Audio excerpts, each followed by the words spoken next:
then, has each upgrade been that expensive? All right, let's concede that the answer is yes, that indeed it has. Then the next question that would need to be asked is that does this craziness actually need to continue? And the answer is no, it actually doesn't. Let's clear up a few misconceptions. I have often heard networking experts make this statement: software will never replace hardware-based network core functions. Now, I get it. Routers and switches are generally hardware. But what if we could come up with a thing like software-defined hardware? So to define the idea of software-defined hardware, I'm going to go with software-defined metal. I totally made that up. And it's based on the notion that rather than using a CPU like a Xeon or AMD processor, which is great, very programmable, good for control, you get in the 20 gigabit per second-ish range. You can push them more than that, but you actually start to consume more resources in the CPU than you'd want to, stealing away what it does best, which is programming, executing programs. Well, what if we simply offload the routing and switching portion into an FPGA, that's Field Programmable Gate Array? And this is a gate array that is actually software-defined metal.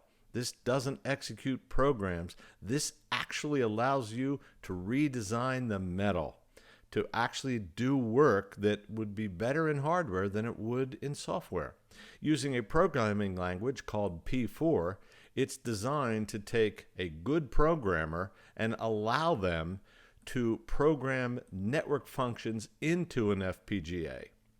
Suddenly, we are now using zero of the CPU's capacity to do the networking and switching because we offloaded that to a separate chip that's now running in the 100 to 4 gigabit per second range. And by the way, we don't have to stop with an FPGA. One organization called Barefoot Networks Torfino chip operates in the 6.5 terabit per second range, which is 16x faster than that. What strikes me as compelling is a brand new compiler. So there might be C, there might be Python, there might be Golang, but there's P4. And the idea with P4, designed specifically to program field programmable gate arrays or application-specific integrated circuits and make them do whatever we want. So that I can take an FPGA and if I want to turn it into a fully programmable router or switch, I can do it. If that's not fast enough, then ASICs that are P4 programmable can.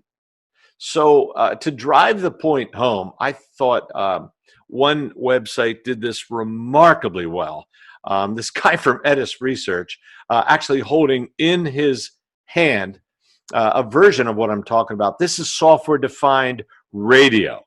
And in this little demo, what he does, he first of all shows off his card. Here it is. And I just did a quick Google on that after zooming in, and I said, this is me talking. That's a Xilinx Spartan 6 FPGA. Notice the rest of the card is pretty empty because that is a fully programmed, that's Bumblebee. That's a transformer. To show you what he did with this, he basically USB 3.0 connects it to his laptop, and he starts receiving FM radio. And I'm thinking $1,200 for an FM radio is pretty salty, really. And then he says, wait a minute. Now he's standing here. Obviously, that's the Golden Gate Bridge behind him. And he shows this tugboat making a U-turn in the bay and actually showing it on his laptop as well. Now, understand, that's the same radio. So he just turned it from an FM radio into AIS radio.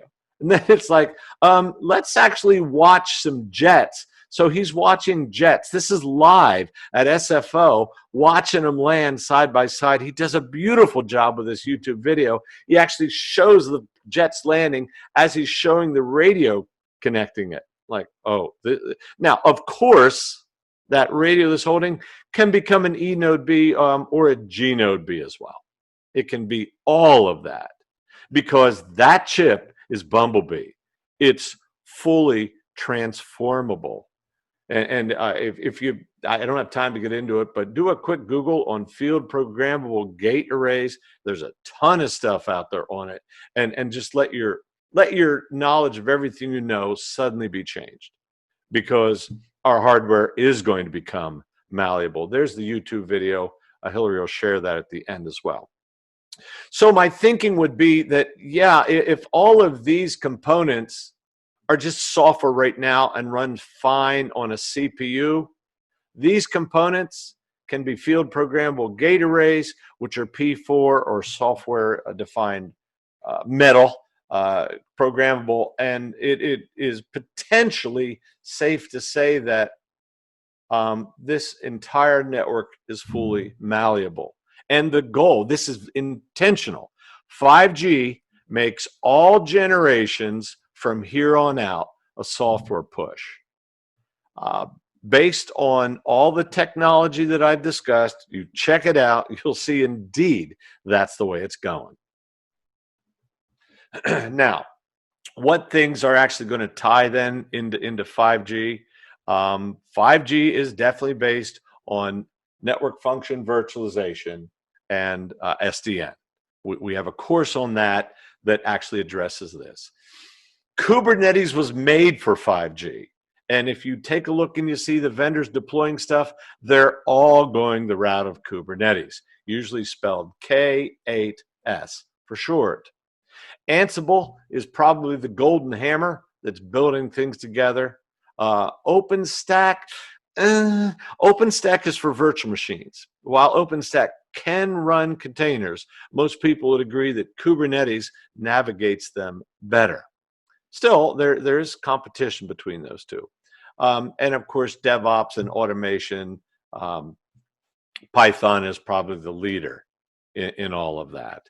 All of these things we actually offer because we really believe in this. And I think that studying that is actually all important. This video is brought to you by Alta3 Research. We offer training solutions both on-site and online so that you can choose the method that works best for you. If you like this video, check out the links in the description box below for more information on our course offerings. Please like, subscribe, and hit the notification bell to see more videos like this one.